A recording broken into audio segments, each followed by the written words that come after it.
De la mano con la historia.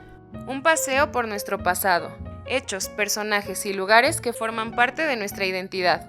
Un programa de divulgación con Julio César Alfonso Ruiz y Emilio García Bonilla. Te invitamos a caminar con nosotros de la mano con la historia.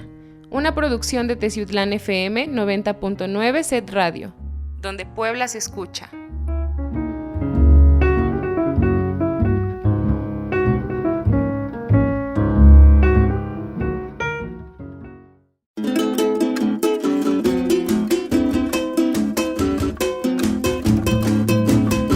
¿Qué tal, amigos? Muy buenas tardes. Hoy, como todos los miércoles, los saludamos en su programa De la mano con la historia. Emilio García Bonilla, buenas tardes.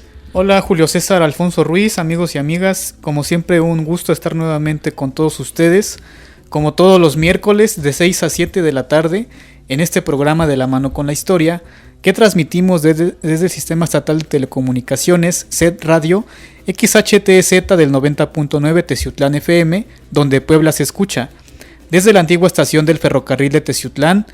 Y les recordamos que los teléfonos en cabina para llamadas es el 231-31-329-73 y el 231-115-79. Esta es una emisora integrante de la red de radiodifusoras educativas y culturales de México, y pueden seguirnos a través de Facebook y Twitter en @TeciutlanFM, así como escucharnos vía página web en www.setpuebla.mx/home /radio en vivo. Así es, amigos y amigas, el día de hoy estaremos dedicando este programa a la producción de frutas y a la industria de la fruticultura de nuestra ciudad y de nuestra región, y cómo esta se liga con la gastronomía, que le da un dote típico a nuestra comarca y también a nuestros vecinos municipios, tanto del estado de Puebla como de Veracruz, puesto que ambos estuvieron juntos en el proceso de producción y de experimentación para que llegaran a estas comarcas la producción de ciertos elementos frutales que fueron introducidos tras la conquista de México, pero también para un cultivo más intensivo de frutas nativas que ya existían. De hecho, algunas de ellas incluso hasta llegaron a ser parte primordial de la economía para la producción de algunos elementos arquitectónicos de nuestra comarca, que ya estaremos abordando en el proceso del programa.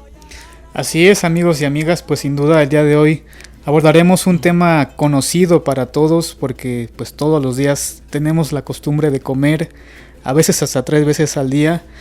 Y sin duda nuestra región, nuestro Teciutlán, está en una región ciertamente muy rica en cuanto a esta variedad de frutas, de hortalizas, de verduras, y también en la cuestión de la gastronomía. Entonces es algo que estaremos platicando en este programa del día de hoy.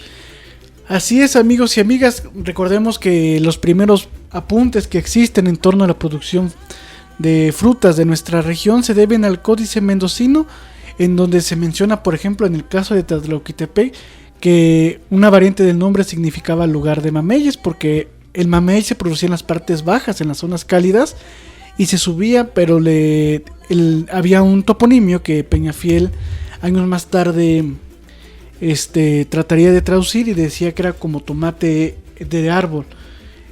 Era un nombre curioso. Y hay otra etimología de otro personaje apellido Méndez, lingüista del Porfiriato. Él era de origen español y él decía que era manzana cálida. Así traduce el nombre de mamey, ligado a Tlatlauquitepec, puesto que desde Tlatlauquitepec se distribuía al centro de México, además de otras frutas de temporada que llegaban como parte de los productos de venta a la zona tributaria de Tlatlauquitepec. Ya una vez consumado el proceso de la conquista de México, se tienen otros datos en torno a estas zonas y sus frutas. Así es, amigos y amigas. Antes de la conquista, remontémonos a la época mesoamericana, y ahí vamos a encontrar, por ejemplo, que de ahí vienen pues muchos de los productos del campo que todavía encontramos en nuestros mercados o nuestras calles. Y hablando de frutas de esos periodos de tiempo, pues sin duda que están, por ejemplo, los capulines, los aguacates, que son los aguacates criollos, propiamente dicho, las berenjenas, que es un fruto parecido a una granada, muy propio de este clima frío de Teciutlán, del cual se extrae una pulpa color rojo que se aprovecha por ejemplo en aguas de sabor. También se encuentran los zapotes en diferentes variedades, ya mencionabas tú al zapote mamey, pero también conocemos en esta región al zapote negro y al zapote blanco, las chirimoyas y los tejocotes. Todos estos árboles o frutos pues son de origen prehispánico mesoamericano. Así es, incluso el zapote negro se utiliza por las señoras que tiñen con tintes naturales allá en Hueyapan para sacar una tonalidad en tonos cafés a negros para los textiles de esa región, de allá de Yaunáhuac, Hueyapan y Tlatlauquitepec. Y bueno, como señalaba hace unos segundos, una vez consumada la la conquista de México y con ello una nueva distribución social, entendemos que en el proceso de la distribución de tierras también se van haciendo diferentes tipos de proceso para parecerse más la cuestión productiva del campo al que se vivía en el viejo mundo. Y en este caso tenemos que en una nota de 1544, de un 12 de marzo de ese año, el entonces virrey Antonio de Mendoza ordena a José Cerón que en los pueblos de Tlatlauquitepec, Teciutlán, Atzalan y Alto Tonga se colocara una casa de huerta. Estas casas de huerta eran casas destinadas a la producción de frutas de temporada, cuyo objetivo era generar producción al campo de esa zona y a las llamadas tierras de los indios, como dice acá, y a su vez también pagar impuestos tanto a la corona como al clero. De hecho, para el caso de la de Teciutlán estuvo a cargo del señor Andrés Dorantes, quien fue el primer, por así llamarlo, encomendero de esa casa huerta. Y ahí cabe señalar que también se instalaba un molino para procesar el trigo para la creación de harinas y el pan que se consumía aquí en las zonas. Pero déjenme decirles, amigos y amigas, que en el caso de la casa huerta para los municipios de Alto Tonga y Atzalan aún se encuentra vigente y está en una parte de una especie de triángulo carretero entre la comunidad de Santa Cruz, Alto Tonga y Atzalan, puesto que está aún visible si viajamos en autobús o en automóvil en el trayecto Teciutlán-Jalapa o Teciutlán-Alto Tonga. Podemos ver que se encuentra a mano derecha y sobresale del paisaje de la zona. De hecho, aprovecho también para mandarle un saludo a doña Francisca Eusebio, que amablemente alguna vez me preguntó sobre este tema y investigando pues di con este dato. Y bueno, aquí cabe señalar que esta casa huerta producía cerca de 78 toneladas de frutos de temporada, entre manzanas, moras de temporada y otras especies que seguramente eran capulines y otros, puesto que no se especifica qué otro fruto era. Y para el caso de Teciutlán, lo que más daba era manzana. Las manzanas eran el principal producto de la casa huerta de aquí de la región, en diferentes tonos. Me llama la atención esto que comentas, Julio, de una casa huerta, porque quiero pensar que era un lugar en donde se concentraba la producción frutícola de una región en específico. Y hablando del Teciutlán de aquellos años, de mediados del siglo XVI, pues obviamente también observamos un interés por parte de los españoles para introducir el cultivo de frutos que no eran nativos de aquí, de esta región, como es el caso de la manzana que has comentado. Y hay un texto muy interesante que nos comparte en un escrito el señor Ernesto Bello Martínez, y él refiere que en un informe de la diócesis de Tlaxcala de esa segunda mitad del siglo XVI se decía que Teciutlán o Tocintlán, como dice el informe, era una tierra fría y húmeda y de muchas neblinas, aunque la estancia de Hueytamalco es cálida y doblada y montuosa. Pero recalca, no se da el trigo ni las frutas de Castilla, y el maíz se da mal.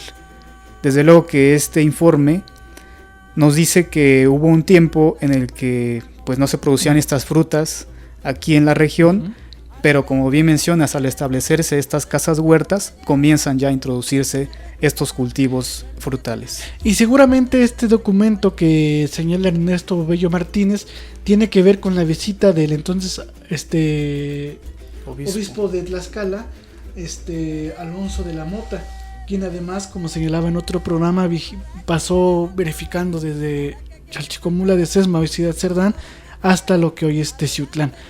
Después tenemos otro dato curioso en el expediente número 777 de las cédulas reales del gobierno virreinal de Nueva España, fechado un 5 de mayo pero de 1607, en donde se señala una sobreproducción de maíz en Teciutlán, y esto generó un pago de impuestos para la corona con una dotación que se dio por ese caso extraordinario y también de la iglesia. En ese entonces esa sobreproducción se debió, y cito, los indios del pueblo de Teciutlán, o como se escribía ahí, pero que es Teciutlán, y el pueblo de Jalacingo, junto con los naturales de Chutetelco, han generado una buena cosecha por gracia del Señor.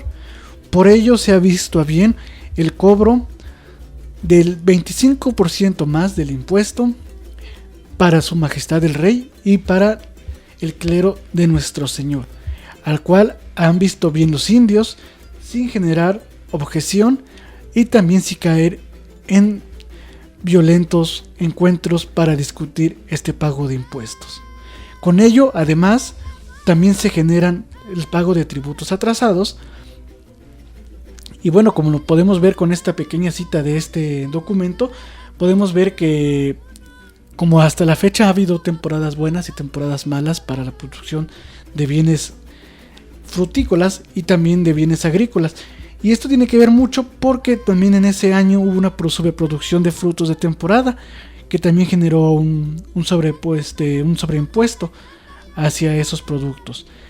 Y caminando en esa época del periodo virreinal, tenemos que en 1708 hay una sobreproducción de manzana aquí en Teciutlán y de moras, generando también una devaluación de los precios por la cantidad de elementos de estos frutos. Pero que con el gravamen que se le puso por la corona, se generaron puentes de acceso para lo que hoy conocemos como Choloco. Pero en ese documento dice: con el impuesto generado por la sobreproducción de manzanas, moras y otros productos, se generará un puente para el beneficio de la ciudadanía en el lugar llamado Río de los Tlacuaches. Ese Río de los Tlacuaches es Choloco, porque Choloco significa Tlacuache. Entonces, ese puente que se creó con ese impuesto de sobreproducción de manzana y moras y otros frutos en 1708 fue para crear ese puente. Y luego, hacia mayo de 1770, también se dice que se van a generar la entrega de cerca de 1000 terrenos para la producción de manzanas, aguacates, frutos de temporada, y en las partes cálidas seguramente se hace referencia a Huitamalco para la siembra del tabaco, y que llegarían estos terrenos hasta el llamado Paraje del Toro. Con ello se debía de pagar el 10% de la producción a la corona y el otro 10% de la producción al clero. Y esto entró en vigencia el 15 de mayo de 1770. Así es, pues sin duda vemos que desde ya hace siglos esta producción de frutas en nuestra región pues generaba ingresos muy importantes hablando de la economía, y como lo mencionas también fue un factor también para la construcción de obras públicas como estos puentes que mencionas allá en la entrada de Choloco. Sin duda también vemos como la corona o el gobierno de aquella época pues quería también aprovecharse de estos años de buenas cosechas, aumentando los impuestos y los gravámenes a estos productos. Así es. Y por ejemplo, tenemos otro caso curioso que se da entre 1804 y 1805, que es una época muy cálida, pero también con muchas lluvias, lo cual generó una sobreproducción de moras silvestres, que sabemos que se benefician con este producto fluvial y también con el área cálida. Y en la caja número 6352 del Archivo General de la Nación y en el expediente número 38 nos dice que el señor José Francisco Herrera de Teciutlán ha generado una producción de aguardientes de frutos, el cual ha sido a bien visto por la corona y también por el clero para la producción de bienes impuestos para celebrar unas fiestas a la patrona Santa María de Teciutlán y con ello pagar los impuestos que este personaje debía, y a su vez también para generar la fiesta patronal que ya señalaba. Y además con esto podemos darnos cuenta que se va iniciando este ligue entre la fruticultura y por lo que podemos llamar algo tradicional de nuestra región, puesto como hemos hablado en otros programas, la cuestión de la producción de vinos artesanales pues es muy común en nuestra región, y podemos ver este dato de 1804 y 1805 en donde nos da un antecedente pues ya de más de 100 años de la producción de estos licores a raíz de la producción de frutas de temporada. Así es, más de 200 años porque es de 1800 y algo. Y bueno, esta producción de licores frutales, como ya comentábamos en un programa pasado, pues se beneficia tanto de los frutos propios de esta región que ya dije, como de los frutos que introdujeron los europeos. Entre ellos pues ya mencionamos a la manzana, pero también se encuentra la pera, el durazno, las variedades de ciruelas y el membrillo. Y bueno, también hablando un poco de las verduras y las hortalizas que se conocen aquí en nuestra región y que hunden sus orígenes en los tiempos prehispánicos, pues tenemos por ejemplo el chayoteste, que es un tubérculo que fuera de la región es poco conocido, poco valorado, pero aquí pues es muy apreciado por el sabor, ya que se trata de la raíz de la mata o de la planta del erizo o del chayote. Propiamente también se aprovechan los erizos o los chayotes muchas veces en guisados o en chilpozontes, pero otras simplemente hervidos. Cuando es tiempo de calor se comen fríos y cuando es tiempo de frío se comen calientes. Así es, además este tipo de producción de hortalizas también generó parte del asentamiento y el crecimiento y éxito de nuestra comarca, pues sabemos que gran parte de la gastronomía de la ciudad basa sus elementos en la producción de las hortalizas de temporadas. Incluso eso es lo que también le va dando variantes a la comida teciuteca a lo largo de los meses, y a su vez también va coincidiendo incluso hasta con fechas conmemorativas, por ejemplo la producción de algunos chiles, algunas frutas que llegan incluso a caer hasta en épocas patrias, ¿no? Entonces podemos ver ese proceso. Ya una vez consumado la independencia y la república entró en vigencia y después de varios conflictos bélicos, tenemos que durante el porfiriato esta región se ve beneficiada en el impulso al campo, pero en ese impulso al campo más específicamente a la producción de frutos, cosa que años más tarde sería para las hortalizas. Pero para la cuestión de la fruticultura tenemos que en el año de 1887 entró un decreto presidencial para impulsar cierta cantidad de recursos económicos para lo que hoy es la región de Alto Tonga, Atzalan, Jalacingo, Teciutlán, Chignautla, Tlatlauquitepec, San Francisco Atempan y el cantón de Huitamalco. Para ello, a partir de 1890 se iniciaron proyectos de irrigación para beneficiar un poco más de 1000 hectáreas de campos de cultivos de ciruela, la cual se había traído a inicios de 1888 para iniciar los procesos de experimentación para ver si pegaba o si se adaptaba a esta región, y el éxito fue rotundo en ese primer año, y por lo cual desde el gobierno de Díaz se crea este proceso de impulso para beneficiar esas 1000 hectáreas de producción tanto de ciruelas como de manzanas. Incluso a raíz de ello es que se crea una caja de fomento de riego. Esta caja de fomento de riego no es una caja de fomento económico, sino que es una represa que aún se puede ver visible en el área de Pancho Poza. Pasando el puente para acceder, se ven algunos vestigios de esta caja de riego ahí en la localidad de Alto Tonga y Pancho Poza, ahí en la salida hacia el camino hacia Perote. Y después tenemos que hacia inicios de 1910, antes del inicio de la Revolución Mexicana, se inician a introducir las variedades de ciruelos, pero de los ciruelos color amarillo, y con ello también se van aclimatando otras especies, variantes de injertos que se empiezan a enseñar a las comunidades y a los dueños de los terrenos para generar nuevas especies, incluso ya algunas propias a raíz del proceso de injerto aquí en la comarca. Así es, sin duda la producción de ciruela y las variedades que se han desarrollado en esta región fueron en su momento muy importantes. Yo al menos tengo el gusto de conocer por lo menos una docena de variedades de ciruela que he probado y que hemos producido en nuestra huerta familiar. Por ejemplo, se encuentra la ciruela llamada Nochebuena, la ciruela perfumada, la ciruela Claudia, la betabel, la moscatel, la negra, la rayada, la 9, la ciruela blanca, la gota de oro, la chignauteca, la platanillo, la ciruela pasa y la ciruela Wilson.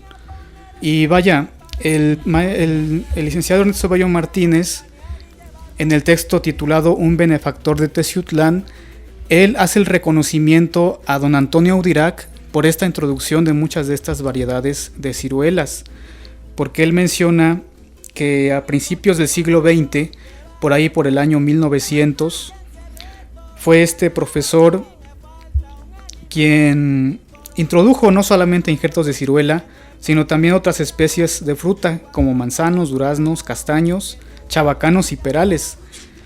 Y fue en su propiedad llamada la Quinta Francia donde realizó estos experimentos, muchas veces en compañía de sus alumnos, de los estudiantes del Liceo Teciuteco, quienes ahí realizaban prácticas agrícolas. Imitaron al profesor Audirac algunos agricultores de la comarca. Se multiplicaron las huertas, no solo en Teciutlán, sino en los pueblos circunvecinos.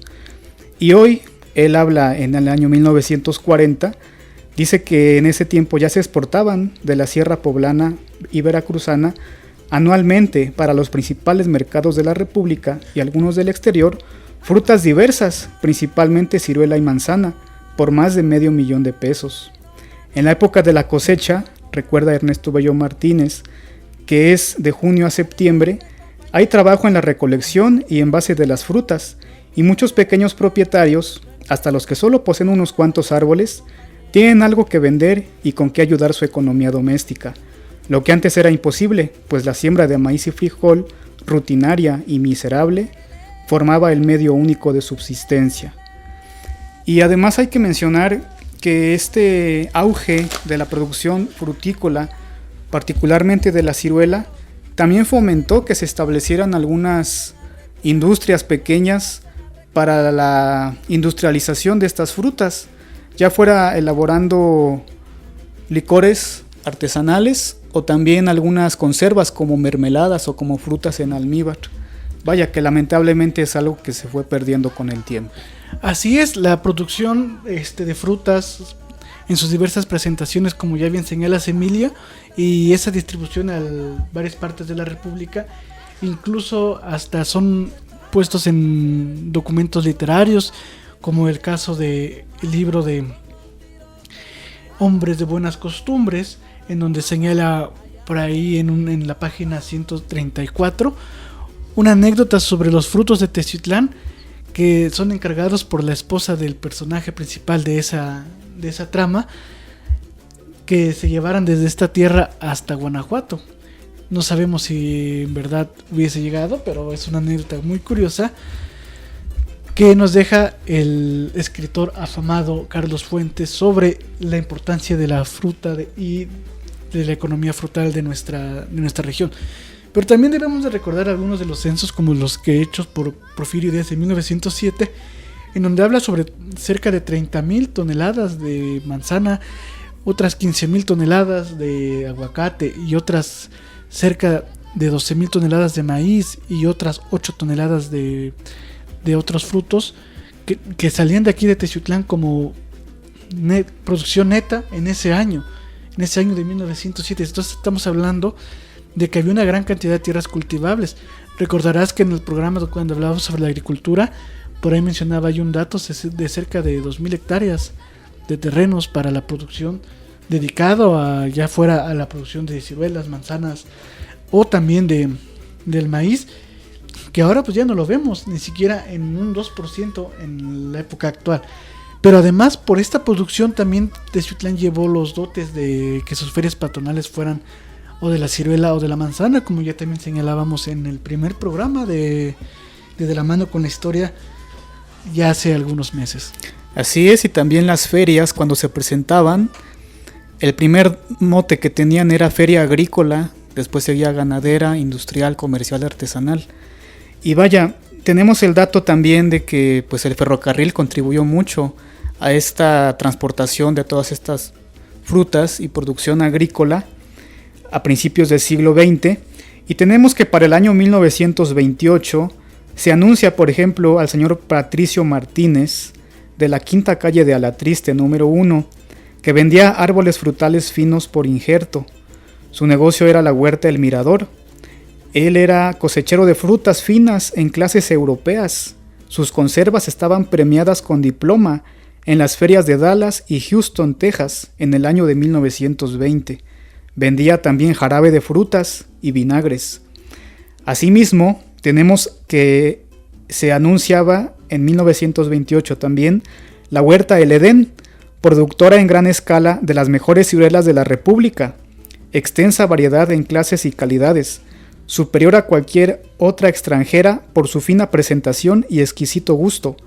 Se sirven pedidos desde una caja hasta un carro por entero. Venta de árboles frutales injertados. Hacían remisiones por express a cualquier punto de destino. Sus precios eran sin competencia y el cosechero y propietario era el señor Tomás Conde García. Y junto a este señor Tomás Conde también figuraron otros importantes productores de fruta, como don Hermenegildo Cadena y don Patricio Martínez, quienes sembraron amplias huertas con la finalidad de dedicarse de lleno a esta producción frutícola, particularmente de la ciruela.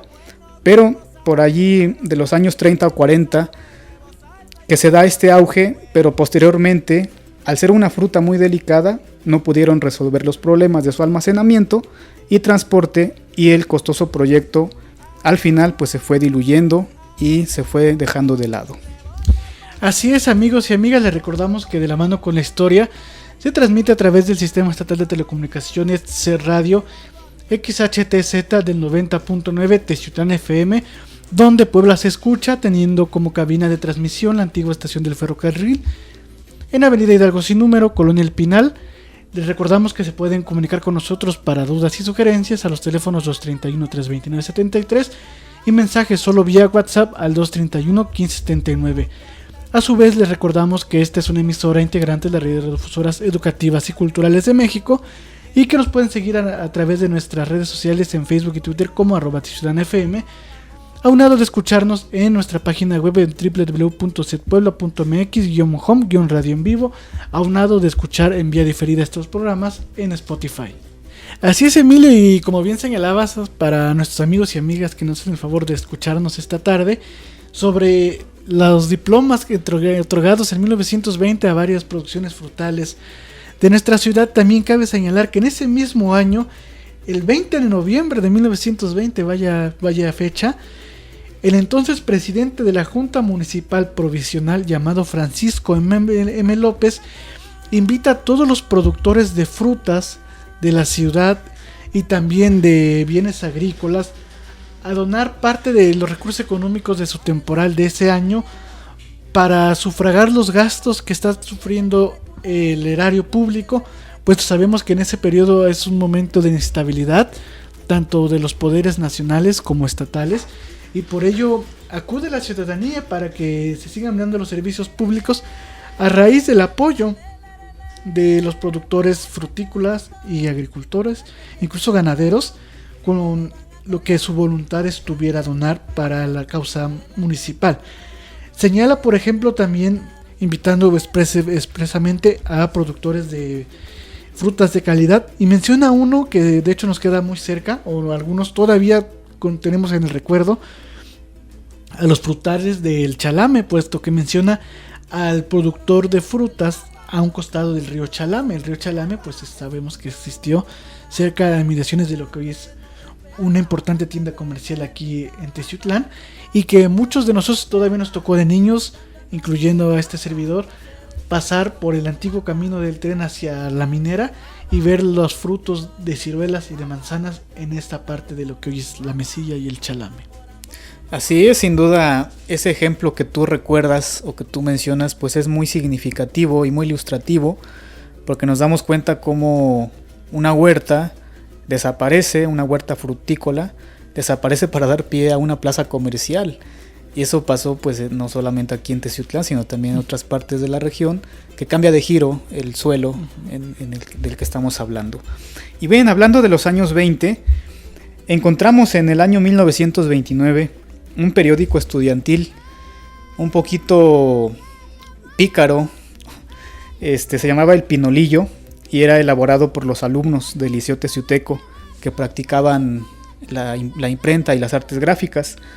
Y ellos, en una de sus ediciones de mayo de 1929, ellos hablan de Teciutlán y la mencionan como ciudad del Totolcoxcatlán.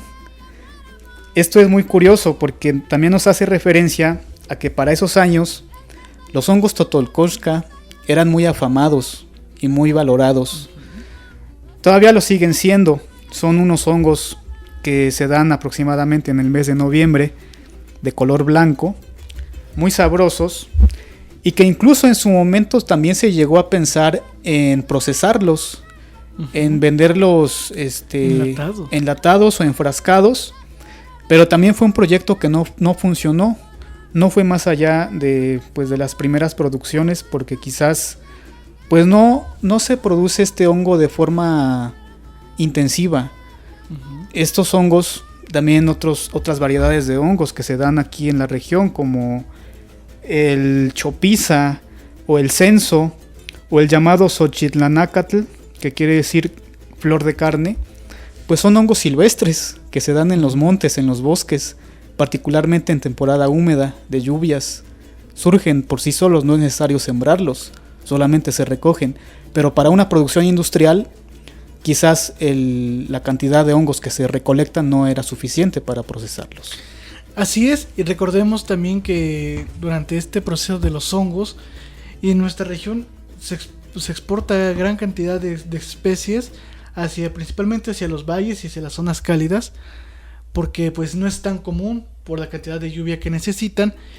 Pero también tenemos que aquí para nuestra región hay unos hongos que no son de uso comestible, sino que son más bien de uso lúdico. Pero en el proceso de los Totolcoxca, Emilio, amigos y amigas, tenemos que para el año de 1931 arriba al gobierno municipal documentación remitida por la Secretaría de Agricultura y Fomento, siendo recibida por el entonces secretario del Honorable Ayuntamiento de Teciutlán, Luis Ríos.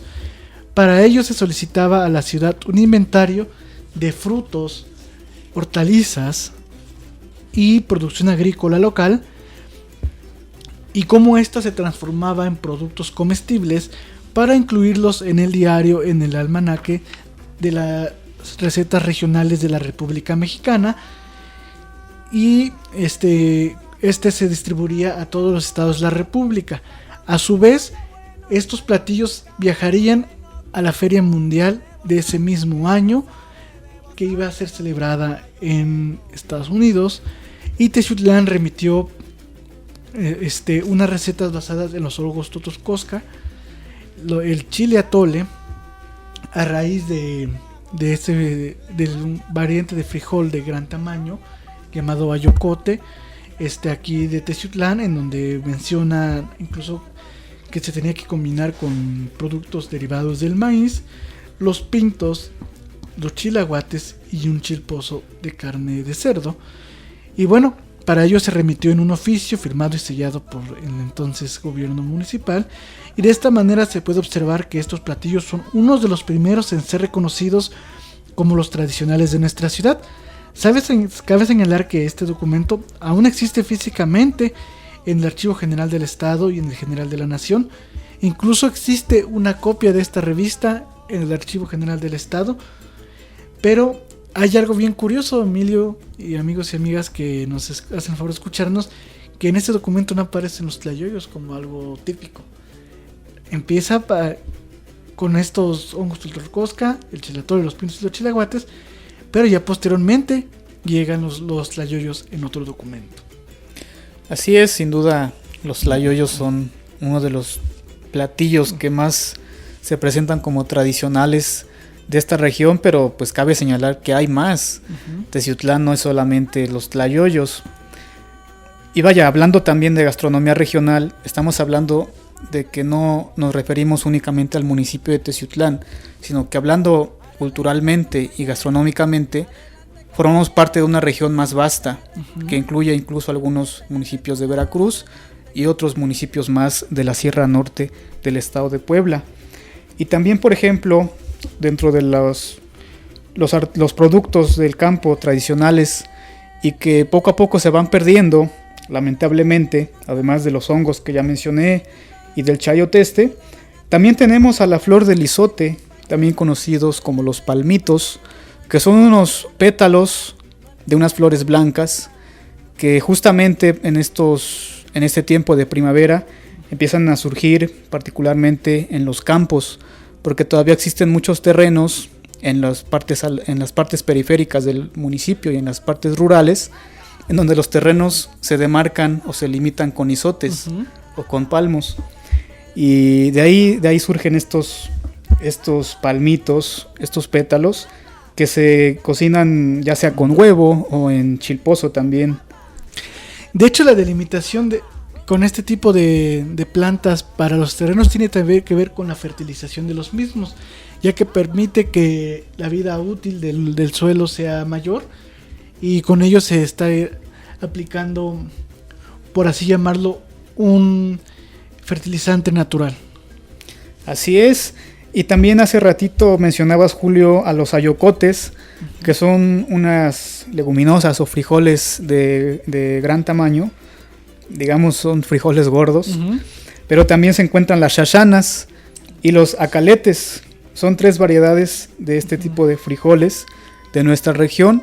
Por ejemplo, las xaxanas son muy curiosas porque son de colores y no es necesario su siembra como el frijol normal, porque son frijoles enredadores que se suben a los árboles y ya en el suelo dejan un camote que para el siguiente año vuelve a brotar, y así sucesivamente.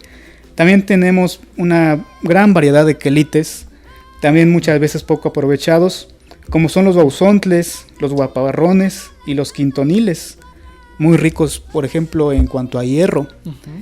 Asimismo, en cuanto a chiles, contamos con producción de chile morrongo, también conocido como chile de cera o chile manzano, en sus variedades amarillas y rojas. Y en las partes más cálidas, pues desde luego que se encuentra el famoso chiltepín, un chile pequeño pero muy picoso. Así es. Y además también tenemos el caso, por ejemplo, de las curcubitas, que son las calabazas, que se utiliza tanto el fruto como la flor, y que también pues es muy típico en la región su siembra. Aquí en Teciutlán al menos ya muy poco se cultiva, pero sí hay variantes de acá. Como la chilacayota. Ajá, sí, es una variedad muy propia de la región, muy consumida tanto en su estado tierno como en su estado recio. Incluso hasta en un momento se utiliza como objeto lúdico, o se utilizaba entre los niños para pedir calavera el Día de los Muertos. Exactamente. Y en su estado ya maduro o recio se consume elaborado con panela a manera de postre, muy refrescante para este tiempo de calor. Así es. Después tenemos igual para los años 1930, pero ya para un pasar de la mitad, en 1936, que llega otro oficio también dirigido al ayuntamiento municipal, pero en este caso por la naciente Secretaría de Turismo, por así llamarlo en el momento actual, en donde solicita 3 recetas de Teciutlán y a sus mejores cocineras para viajar a la Feria Mundial de Chicago de 1938. Y ahí es la primera vez que aparecen los tlayoyos como un platillo, por así decirlo, típico de nuestra región.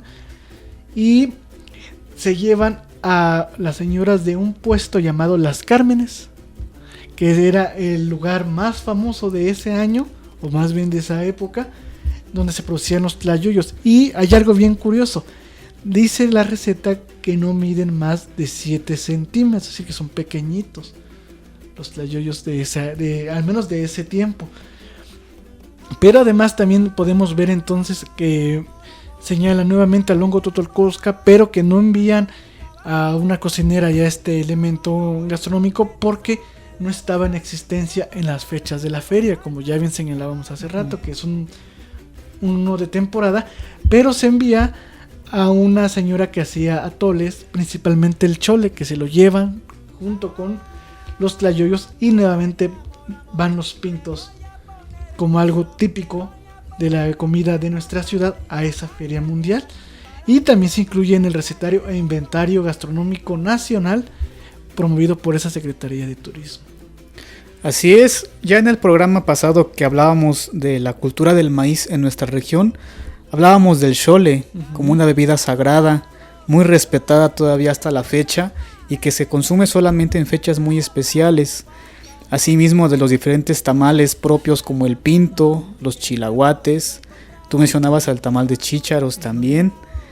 Y hablando de los tlayoyos, bien lo mencionas que el tlayoyo originalmente era pequeño, no medía más de 7 centímetros, eran de forma redonda, eran de frijol molido con chile, y posteriormente se ha ido, digamos, haciéndolo más comercializable, porque ya se le vende frito, se le vende con salsa y con queso. Incluso en algunos lugares he sabido que ya hasta lo venden con carne al pastor encima, ¿no? Pero eso ya es una cuestión ya mucho más mercantilizada. Sí, ya es un híbrido. Y hablando también de las variedades de tlayoyo, también recordábamos que se conoce el tlayoyo de hoja, que es como un tamal, pero hecho con el relleno del tlayoyo. Y también el tlayoyo de rollo, que también se extiende una franja de masa, se le pone encima el relleno, se enrolla y después se corta en rodajas y se envuelve o se cuece también como si fuera un tamal. Y después, posteriormente, para ya su consumo, también puede freírse. Así es, y también del tamal de rollo, que es muy semejante a este tlayoyo. Porque de hecho en una edición de Arqueología Mexicana dedicada a los tamales aparece el nombre del tlayoyo, pero como un tamal, una variante del tlayoyo como tamal de esta región. Y la investigadora de ese artículo habla que la región es desde Zacatlán hasta Teciutlán y Misantla. O sea, es un triángulo regional en donde se consume el tlayoyo de distintas formas.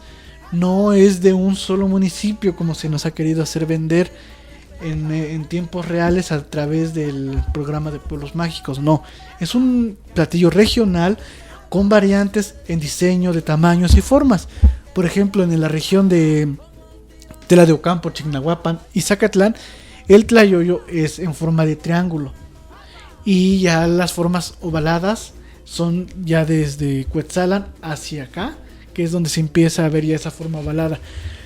Pero también con la cuestión de la gastronomía, tenemos que en las ferias nacionales y las primeras ferias nacionales de Teciutlán, en la primera feria nacional se llevó un concurso de agricultura de las papas. Incluso hay unas fotografías del general Rafael Ávila Camacho dándole el primer lugar a un productor de una papa bastante grande, como de unos 35 centímetros. Una papa grande, ¿no?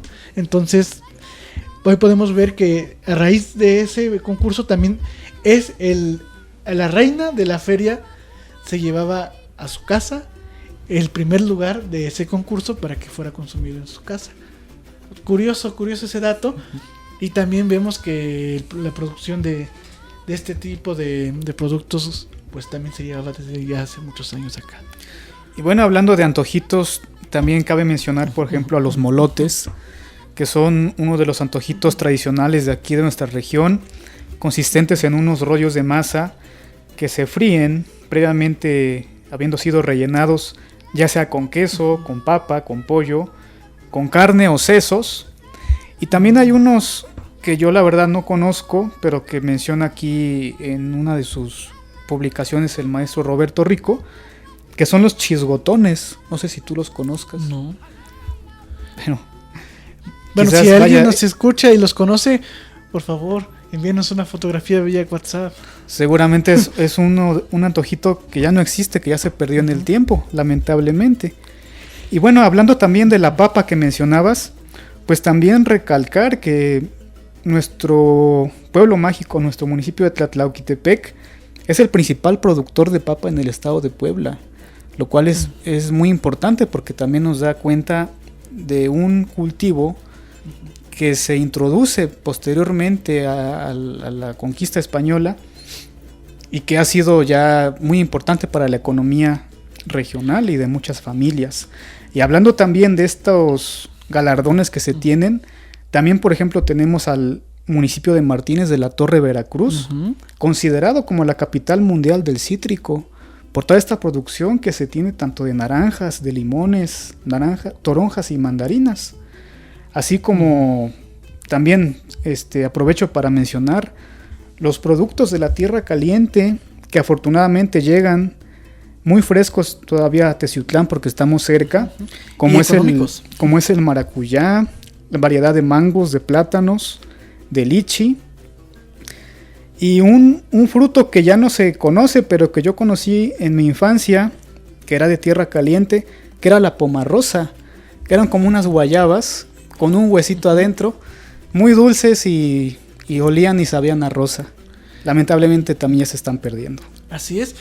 Y también para un dato curioso en torno a los antojitos, Emilio, lo que hoy conocemos como antojito mexicano, y principalmente los que consumimos en nuestra región de Teciutlán, no hubieran sido posibles sin una tercera raíz de descendencia y de identidad de nuestro país, como es la africana.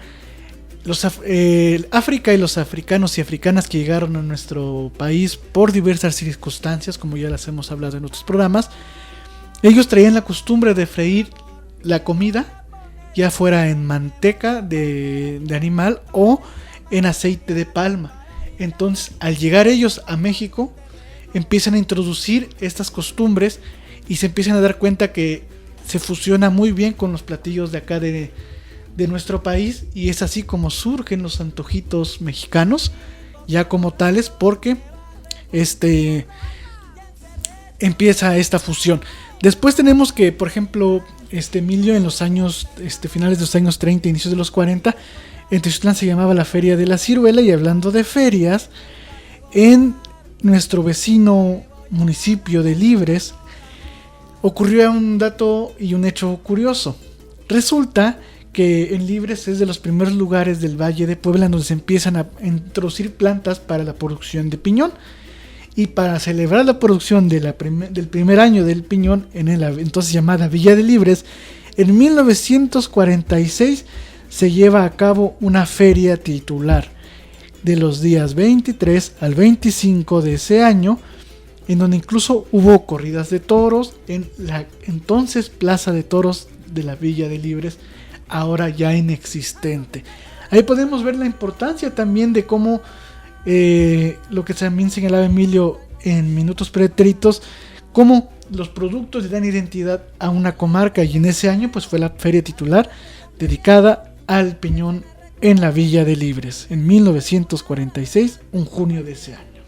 Así es, también sin duda un producto muy, muy importante, muy especial para este municipio de Libres. Y por ejemplo, en las nieves famosas de ese municipio no puede faltar la nieve de piñón. Y bueno, a mí también me llama la atención, hablando de gastronomía, que aquí no se practique tanto la llamada entomofagia, que es la ingesta de insectos. Al contrario, aquí como que es mal visto. Se repudia incluso. Sí, exactamente. Pero por ejemplo, en tiempos pasados sí se consumían animales del monte, Ujú. porque hablábamos ya de la cacería deportiva, pero también hubo la cacería de subsistencia, Claro. de muchas familias humildes que se veían obligadas a salir a los campos en busca de algún animalito que consumir. Y por ejemplo, mi abuelita, la señora Modesta López, del barrio del Fresnillo, ella comentaba que en su infancia ella llegó a consumir algunos animales de este tipo, como el tejón, el armadillo, el conejo de campo, el cuervo, la zorra, incluso el tlacuache, del cual hacían chicharrones, y el zorrillo, que además es medicinal. Sí, claro. O las ardillas que también se consumen en esta región. Incluso yo alguna vez vi un recetario donde hablaba de la ardilla en adobo aquí en Teciutlán. Y bueno, también debemos de recordar, y aprovecho también para mandarle un saludo al señor Francisco Hernández en el municipio de Jico, que nos escucha, Emilio. Por ahí tuve la oportunidad de conocerlo el pasado fin de semana en el Museo del Totomostli. Le mando un saludo porque nos hace el favor de escucharnos. Saludos. Y también tenemos por ahí que el maíz además se combinaba con varios frutos, principalmente con las mermeladas, una vez procesado en galletas, y se le ponían mermeladas de las que se consumían aquí en la ciudad. Ya muy poco que se puede consumir esta galleta de maíz y también las mermeladas de aquí de la región. Así es, y vaya, también ya para ir cerrando este programa, pues no podría dejar de lado al mole, el mole también muy tradicional, un mole picoso, el de la región. Entre más se asciende a la sierra, se vuelve más picoso el mole. Claro. Porque, por ejemplo, el mole poblano es dulce. Así es. Y obviamente otros platillos, quizás más sencillos, pero que no dejan de ser tradicionales, como los frijoles tiernos o el pipián, también, que son alimentos muy serranos. Sí, o la variante de mole muy típico de nuestra ciudad, el mole de clavo y canela, que se hace para festejar a San Miguel Arcángel allá en la Junta Auxiliar de Mezcal, Cuautla. Así es, amigos y amigas. Les recordamos que transmitimos desde el Sistema Estatal de Telecomunicaciones SER Radio XHTZ de 90.9 Teciutlán FM, donde Puebla se escucha, teniendo como cabina de transmisión la antigua estación del ferrocarril en Avenida Hidalgo sin número, Colonia El Pinal. Les recordamos que se pueden comunicar con nosotros a los teléfonos 231-329-73 y mensajes vía WhatsApp al 231-100-1579. Les recordamos que esta es una emisora integrante de la red de radiodifusoras educativas y culturales de México y que nos pueden seguir en nuestras páginas web, Facebook y Twitter, en @TeciutlanFM, y escucharnos vía internet en www.setpuebla.mx/home y un radio en vivo. Pues sí, amigos y amigas, nos dio hambre con este programa por recordar tantos productos del campo y tantos platillos tradicionales. Yo quisiera despedirme con 3 versos del poeta Luis Núñez Velarde, que incluyó en su canto a Teciutlán y que se refieren a esta riqueza gastronómica que hemos estado refiriendo en este programa. Teciutlán, tierra sana, tu fama a los aires vuela, por tu pera, tu ciruela y el sabor de tu manzana. Los manjares de esta tierra son algo que nos fascina, los hongos y la cecina, productos son de la sierra. Entrarle a los capulines, al pinole y atrevidos, comer erizos hervidos, alternados con tintines. Gracias por su atención, amigos y amigas, nos escuchamos la próxima semana. Muy buena tarde, hasta pronto.